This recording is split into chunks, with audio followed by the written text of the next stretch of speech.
Mi familia se burló de mi sueño, ahora quieren llamarlo negocio familiar. Desde que tengo uso de razón, en mi familia se habla del trabajo como si fuera una especie de legado sagrado. No importa si estás enfermo, cansado o sin ganas, el deber es el deber, y hay que cumplir. Mi abuelo fundó una empresa de diseño de interiores hace más de 40 años, y desde entonces, cada miembro de la familia parecía tener su destino escrito de antemano. Mi papá, mi tío, incluso mi primo mayor, todos terminaron trabajando ahí, como si fuera una tradición imposible de romper. Yo, en cambio, siempre fui la nota discordante. Mientras ellos discutían planos, materiales y tendencias decorativas, yo pasaba horas en mi cuarto creando personajes inspirados en videojuegos, dibujando escenas de fantasía o probando nuevos diseños en camisetas que nunca me atrevía a mostrar. Me perdía entre referencias que solo entendía a alguien que hubiera pasado años frente a una consola. A los 23, mientras terminaba la carrera de diseño gráfico, que según ellos, no era una carrera seria, empecé a darle forma a una idea que llevaba rumiando desde la adolescencia. Quería lanzar mi propia marca de ropa urbana, pero con inspiración gamer. Nada de lo típico, nada de esas prendas genéricas con logos gigantes y colores estridentes. Yo buscaba algo más sobrio, más estilizado. Diseños que hablaran el lenguaje del gamer sin gritarlo. Ropa que se pudiera usar en la calle sin parecer que ibas disfrazado. En ese tiempo trabajaba en una tienda de tecnología. No ganaba mucho, lo justo para ir pagando la universidad y ayudar un poco con los gastos de casa. En mis ratos libres hacía bocetos, jugaba con combinaciones de colores, probaba tipografías. Cuando sentí que tenía algo lo suficientemente sólido, me animé a compartirlo en una comida familiar. No esperaba aplausos ni apoyo incondicional, pero sí algo de apertura. La respuesta fue una carcajada. Ropa de videojuegos, dijo mi papá, entre risas. Eso ya lo hace todo el mundo, y nadie gana un peso. Esos negocios no duran nada. Mi tío lo secundó, sin filtro. Deja de perder el tiempo con esas tonterías y ven a trabajar con nosotros. Ahí está el verdadero futuro. Mi primo, con esa actitud de superioridad con la que había crecido, se rió en voz baja y murmuró algo sobre vender camisetas a 4 tipos raros que viven con sus mamás. No dije nada. Ni una palabra. Pero esa noche no pegué un ojo. No por tristeza, sino por la impotencia. La rabia. El desprecio con el que trataron algo que para mí era tan importante. Me sentí invisible. Pero también entendí algo. Si quería demostrarles que estaban equivocados, no podía seguir esperando su validación. Tenía que moverme solo. Vendí mi consola y unos lentes viejos que ya no usaba. Con ese dinero imprimí las primeras 50 camisetas. Me ayudó un amigo que conocía un taller pequeño donde cobraban barato. El sótano de mi ex se convirtió en mi primer depósito. Ella y yo ya no estábamos juntos, pero aún me tenía aprecio, y me prestó el espacio sin cobrarme. Abrí cuentas en Instagram y TikTok. Subía fotos, hacía videos cortos mostrando los diseños, trataba de crear algo que llamara la atención. La primera semana no vendí nada. La segunda, tampoco. Un usuario comentó en uno de mis videos, otro fracasado más haciendo lo mismo que todos. No lo borré. Lo dejé ahí, como recordatorio. La tercera semana, una streamer pequeña me compró una camiseta. Tenía unos 20.000 seguidores. Mostró la prenda en un live, y al día siguiente tenía 15 pedidos. Me quedé sin stock. Ese fue el punto de quiebre. A partir de ahí, no fue como si el éxito cayera del cielo, pero sí comencé a notar una diferencia. Las semanas siguientes trajeron más pedidos, mensajes de gente que decía sentirse representada por mis diseños. Lancé una línea inspirada en RPGs clásicos, otra en consolas retro. Cada prenda la diseñaba con el mismo cuidado con el que se diseña un personaje para un videojuego. No era solo ropa. Era identidad. 2 años después, tenía un equipo pequeño. 2 personas en el área de impresión, una para redes sociales, otra para logística. No era una gran empresa, pero sí lo suficiente como para vivir con comodidad, ayudar a mi mamá, la única que me había apoyado en silencio, y empezar a pensar en exportar a otros países. Mientras tanto, el negocio familiar empezó a ir en picada. Pero no fue por causas externas. No fue la pandemia ni la economía. Fue que otra empresa, dirigida por un grupo de arquitectos jóvenes, comenzó a ofrecer servicios similares pero con una visión moderna, fresca y accesible. Los clientes empezaron a irse. Los pedidos bajaron. Pero ellos, en lugar de adaptarse, se aferraron a lo que conocían. Culpaban a los clientes por no valorar el trabajo bien hecho, en lugar de preguntarse si ellos mismos eran parte del problema. Un día, recibí una llamada de mi papá. Cosa rara. Nunca llama, a menos que sea algo urgente. Hola, Ramiro. Estuvimos hablando con tu tío y tu primo, y pensamos que, ya que a ti te está yendo bien con tu empresa, podrías darnos una mano. Tal vez con las redes, o con una campaña. Me quedé callado. No supe si reírme o gritar. El mismo hombre que se había burlado de mi idea años atrás, ahora venía a pedirme ayuda como si nada hubiera pasado. Le dije que lo iba a pensar. Todavía no le contesto. Y aunque suene rencoroso, una parte de mí siente que no lo merecen. Porque no se trata solo de que no creyeron en mí. Es que me menospreciaron. Me hicieron sentir que no valía. Y ahora que el friki de la familia encontró la forma de hacer que su locura funcionara, quieren apropiarse de eso como si siempre hubiera sido suyo. No sé qué hacer. Pero necesitaba escribir esto. Sacarlo del pecho. Pasaron varios días antes de que pudiera responderle. No por falta de tiempo, sino porque algo dentro de mí no terminaba de digerir esa llamada. Sentía que, si les contestaba, de alguna forma estaba dándoles permiso para entrar en un espacio que no les pertenecía. Pero al final, me pudo más la curiosidad, o tal vez la necesidad de cerrar un ciclo. Le escribí a mi papá y le propuse una reunión. Le pedí que, si realmente querían hablar de trabajo, estuvieran presentes también mi tío y mi primo. No porque confiara en ellos, sino porque no quería que esto se volviera una conversación a medias. Aceptaron sin poner peros, y acordamos vernos en un café, lejos de sus oficinas. Cuando llegué, el ambiente se podía cortar con cuchillo. Nadie sabía bien cómo empezar. Mi tío fingía revisar el menú con desinterés, mi primo jugaba con el celular, y mi papá miraba hacia la calle como si esperara encontrar una excusa para irse. Fui yo quien rompió el silencio. Bueno, ¿me van a contar qué es lo que necesitan exactamente? Mi papá fue el primero en hablar. Su voz sonaba más suave que de costumbre. Mira, Ramiro, no vamos a fingir que todo estuvo bien en el pasado. Dijimos cosas que no deberíamos. Pero el negocio no está bien, y sabemos que tú estás logrando cosas. Queremos ver si puedes ayudarnos a recuperar un poco de terreno. Sobre todo con la parte digital. Tuve que contenerme para no decir algo hiriente. Todavía tenía muy frescos los recuerdos de cuando me trataron como si fuera un niño soñador que no entendía nada del mundo. Pero respiré hondo y me forcé a escuchar. Mi primo, con algo más de humildad que la última vez que lo vi, abrió su portátil y me mostró las redes sociales de la empresa. Una cuenta de Instagram casi muerta, con publicaciones mal editadas, sin coherencia ni estética. Facebook igual. Página web obsoleta. Nada funcionaba. Queremos llegar a un público más joven, dijo. No sabemos por dónde empezar. Pensamos que tú podrías guiarnos. No quise comprometerme ahí mismo. Les dije que iba a hacer una evaluación básica de su presencia online y que les enviaría un informe con recomendaciones, pero sin prometer nada más. No lo dije con arrogancia, lo dije con distancia. Con cuidado. Ellos asintieron, agradeciendo, aunque noté cierta tensión en sus miradas. Esa noche me quedé trabajando. Revisé todo. Redes, página, comentarios de clientes, tráfico web. La caída era evidente, menos interacción, reseñas antiguas, nada que atrajera a alguien menor de 40 años.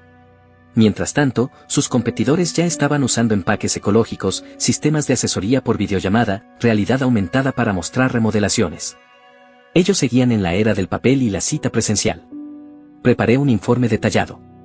Les mostré los errores, pero también les propuse soluciones. Campañas específicas, un rediseño de marca, contacto con creadores de contenido de nicho, y una propuesta estética más acorde con los tiempos. Todo bien estructurado. Profesional.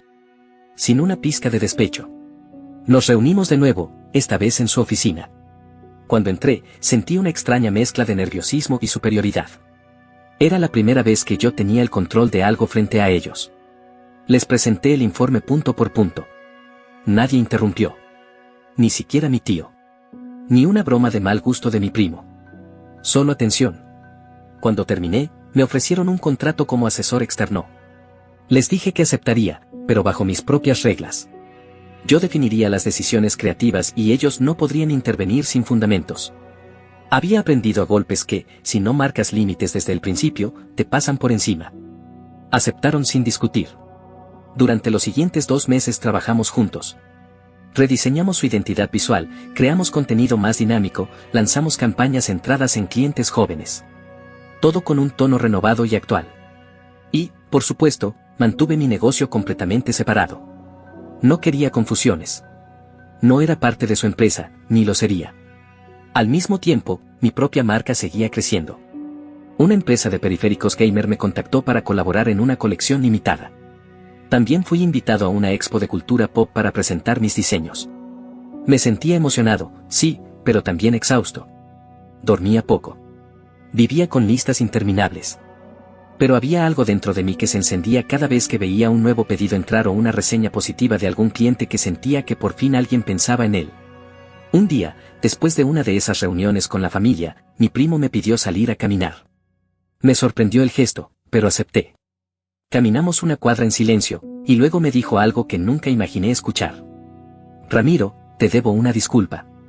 Siempre pensé que eras un ingenuo. Uno de esos que se va a estrellar con sus ideas. Pero ahora veo que fuiste el único que tuvo el valor de hacer algo diferente. Y funcionó. No supe qué responder. Me limité a sentir y agradecerle. No porque todo estuviera perdonado, sino porque ese gesto, mínimo, era algo que nunca creí que recibiría. A veces, el silencio dice más que cualquier discurso. Pero no todo era color de rosa. Las diferencias seguían. A veces intentaban imponer su forma de hacer las cosas. Proponían juntas eternas para tomar decisiones rápidas. Intentaban validar ideas con argumentos vacíos, o me presionaban para usar recursos de su empresa en mi marca personal. Me mantuve firme. En una ocasión incluso cancelé una sesión de fotos porque no respetaron la propuesta creativa que había presentado. Y no me tembló la voz al hacerlo. Mi papá empezó a hacerme preguntas más personales sobre mi empresa. Me preguntaba cómo manejaba los pedidos, cómo organizaba el inventario, cómo respondía mensajes a clientes. Le mostré mis herramientas, los sistemas que usaba, el esfuerzo que había detrás. Pensé que solo subías fotos y la gente compraba, me dijo, con una media sonrisa. Ojalá fuera tan fácil, respondí. Ese fue un momento clave. Por primera vez, sentí que me veía con otros ojos. No como el hijo rebelde o el diseñador soñador, sino como un profesional. Y entonces, algo inesperado ocurrió. Durante una cena familiar, mientras hablábamos con unos primos menores que estaban pensando qué estudiar, mi papá me pidió que contara mi experiencia. Lo hice. Con honestidad, pero sin rencor. Y cuando terminé, mi tío levantó la copa y dijo: La verdad, Ramiro, nos equivocamos contigo. Y gracias por no mandarnos al diablo cuando pudiste hacerlo. Esa noche brindamos. Y aunque una parte de mí se emocionó, otra se mantuvo fría. No todo se borra con un brindis. Hay heridas que no cicatrizan tan fácilmente. Pero sí entendí que a veces, no se trata de olvidar, sino de aceptar. De aprender a convivir con el pasado sin dejar que te consuma. Después de esa cena familiar, pensé que tal vez las cosas empezarían a asentarse. Que la etapa de tensión y desconfianza había quedado atrás. Pero la verdad es que la calma nunca dura tanto como uno espera. Mi marca seguía avanzando. Cerramos un trato con una pequeña cadena de tiendas para vender algunas de nuestras camisetas más populares. Las redes sociales estaban creciendo y el nuevo showroom temático que estábamos montando empezaba a tomar forma. Cada rincón de ese espacio tenía algo de mí, luces retro, carteles de videojuegos clásicos, estanterías personalizadas para mostrar las prendas como si fueran piezas de colección. Era mi mundo hecho espacio físico. Pero entonces, algo comenzó a incomodarme. Al principio fueron detalles. Comentarios sueltos de mi papá durante reuniones familiares, aparentemente inofensivos, pero con una carga extraña. Gracias a nosotros, la empresa de Ramiro está despegando, decía con tono orgulloso.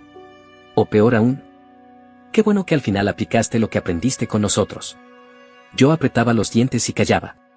Pensaba que quizás era su manera de sentirse incluido, de recuperar algo del control que había perdido. Pero la cosa fue escalando. Un día organizamos una reunión con unos proveedores potenciales que él había conseguido. Todo iba bien hasta que, al presentarme, dijo sin pestañear: Él es Ramiro, lleva la parte joven del negocio familiar. Ha sabido adaptarse muy bien a las nuevas generaciones. Sentí como si me arrancaran algo del pecho. ¿La parte joven del negocio familiar? ¿Desde cuándo? Ese mismo día, al volver a casa, se lo conté a mi mamá. Ella me escuchó en silencio, con esa mirada de quien ya lo ha visto todo, y suspiró. Tu papá siempre ha sido así, me dijo. Quiere colgarse las medallas de todo lo que toca, incluso si no lo tocó. Yo quería pensar que era una exageración.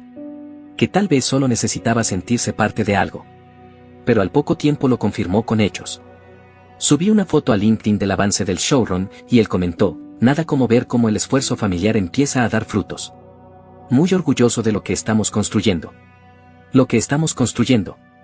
Esa frase me atravesó. Esperé un par de días y luego lo invité a tomar un café. Le dije que quería hablar, pero en serio. Sin rodeos. Nos sentamos en una cafetería tranquila.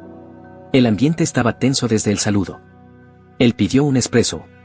Yo ni siquiera toqué el mío. Papá, le dije. Necesito que dejemos algo claro.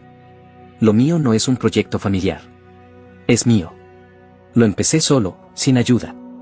Con burlas. Con desprecio. No puedes ahora salir a decir que es un logro compartido. Me miró confundido, como si no entendiera de dónde venía todo eso. Pero te dimos la base, Ramiro. Aprendiste con nosotros. El negocio es tu escuela. Tuve que contenerme.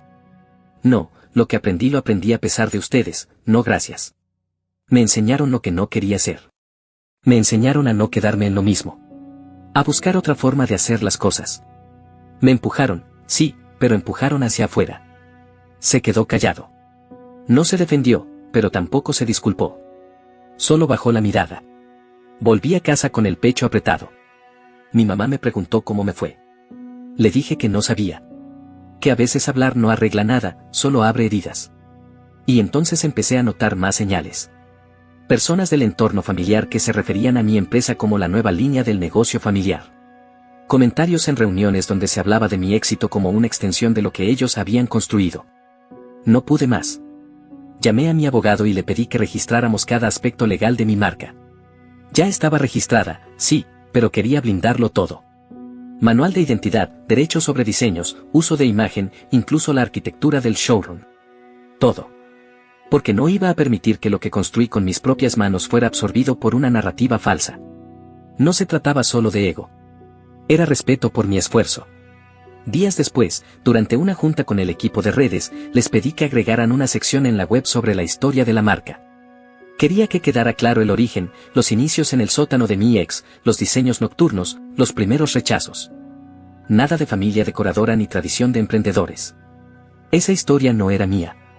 Un amigo me preguntó si no estaba exagerando. Que al final, lo importante era que me fuera bien. Pero yo sabía que no era exageración. Era identidad. Era justicia. Y sin embargo, no todo era tensión. Mi mamá empezó a visitar el showroom. Le encantaba ver a los jóvenes probándose las prendas, sacándose fotos, señalando los detalles en las etiquetas con emoción. Una vez me dijo, casi susurrando. Sabía que ibas a lograrlo. Pero quería que lo descubriera solo. Me quebró. En medio de tanta lucha por ser visto, su fe silenciosa fue lo que más me sostuvo. Poco después, me invitaron a dar una charla en una universidad sobre emprendimiento. Me negué al principio. No me consideraba un ejemplo. Pero insistieron. Terminé aceptando, y conté mi historia con honestidad.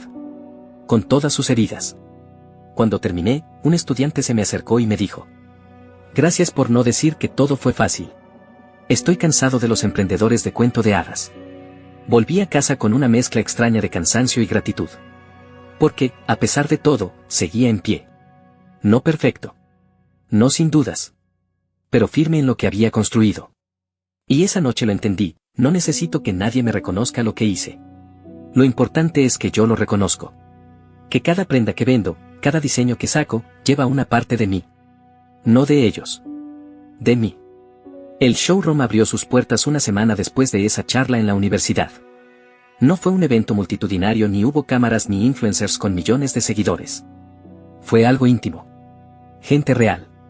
Clientes fieles que habían estado desde el inicio, curiosos que se enteraron por redes, amigos que me ayudaron con el mobiliario. Mi mamá llegó temprano, con una bolsa de empanadas, como si fuera un almuerzo familiar. La emoción me tenía el estómago revuelto, pero también sentía una tranquilidad extraña. Era como si, por primera vez, todo tuviera sentido. No hacía falta más validación. Durante el primer mes, el lugar se volvió un punto de encuentro. No solo para comprar, sino para conversar, para compartir anécdotas de infancia con videojuegos, para probarse ropa y tomarse fotos en las cabinas con luces de neón. Los diseños nuevos volaban. Llevábamos más pedidos de los que podíamos producir. Y aunque el cansancio se acumulaba, me sentía pleno. Pero como suele pasar, la paz duró poco.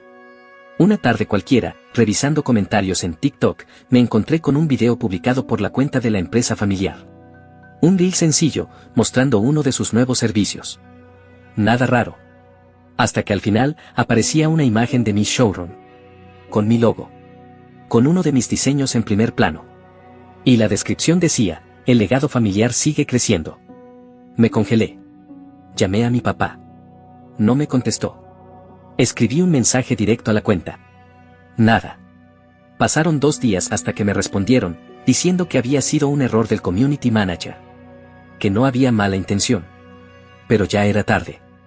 El video había circulado, tenía miles de vistas y muchos ya comentaban felicitando a la familia por haber expandido su visión de negocio. Esa misma noche fui a su oficina. No pedí cita. No toqué la puerta. Entré directo y puse mi celular con el video sobre la mesa. Esto, dije con calma, no vuelve a pasar. Mi papá intentó justificar. Que había sido un malentendido. Que era parte del trabajo conjunto. Que al final, todos habíamos puesto algo. No, interrumpí. Ustedes no pusieron nada. No diseñaron, no invirtieron, no creyeron. Este proyecto es mío. Y no voy a permitir que se lo cuelguen como si siempre hubiera sido así. No otra vez. Mi tío, incómodo, se levantó y se fue sin decir palabra. Mi primo bajó la mirada. Mi papá se quedó en silencio. Le entregué una carta firmada por mi abogado, dejando constancia del uso indebido de marca e imagen. No era una demanda. Era una advertencia. Cuando volví a casa, mi mamá me esperaba en la sala. Sabía que algo había pasado. Le conté todo. Me abrazó, pero no dijo nada. Y eso fue suficiente. Desde entonces, puse más límites. Corté la colaboración directa con la empresa familiar. Les dejé algunas herramientas, les deseé lo mejor, pero no volví a involucrarme. Al principio, sentí que estaba siendo drástico. Que quizás me estaba cerrando por orgullo. Pero no. Era por dignidad. Mi negocio siguió su camino. Con altibajos, con días de caos, con retos que nunca imaginé. Pero también con logros que jamás soñé, una colaboración con una marca japonesa, un reportaje en una revista digital sobre cultura geek. Y una comunidad en crecimiento que entiende que vestirse también puede ser una forma de pertenecer. No he vuelto a discutir con mi papá. Pero tampoco hemos vuelto a hablar de negocios. Ahora nuestras conversaciones giran en torno a cosas pequeñas. El perro. El clima. La salud de mi abuela. Cosas que no hieren. En una comida reciente, uno de mis primos menores me preguntó si era cierto que mi papá me había enseñado todo lo que sabía. Me reí, pero no respondí. No hace falta corregir cada versión de la historia. Yo sé la mía. Y eso basta. Lo importante es que cada vez que me siento frente al mostrador del showroom, con las luces de neón encendidas y la música baja de fondo, sé que no le debo nada a nadie que me menospreció. Lo que tengo, lo construí con miedo, con dudas, con noches de insomnio. Lo hice después de escuchar que era un tonto. Un fracasado. Lo hice cuando nadie apostaba por mí. Y ahora, cada venta, cada cliente que sonríe al ver un diseño que solo ellos entienden, es una victoria silenciosa. Una respuesta sin gritos. Una prueba de que a veces, lo que empieza como un capricho de friki, termina siendo una historia que merece ser contada. No para vengarme. No para restregar nada. Sino para recordarme que estuve ahí. Que me dolió. Que dudé. Pero seguí. Y eso, para mí, ya es suficiente. No olvides dejar tu opinión en los comentarios, dejar tu like y compartir este video.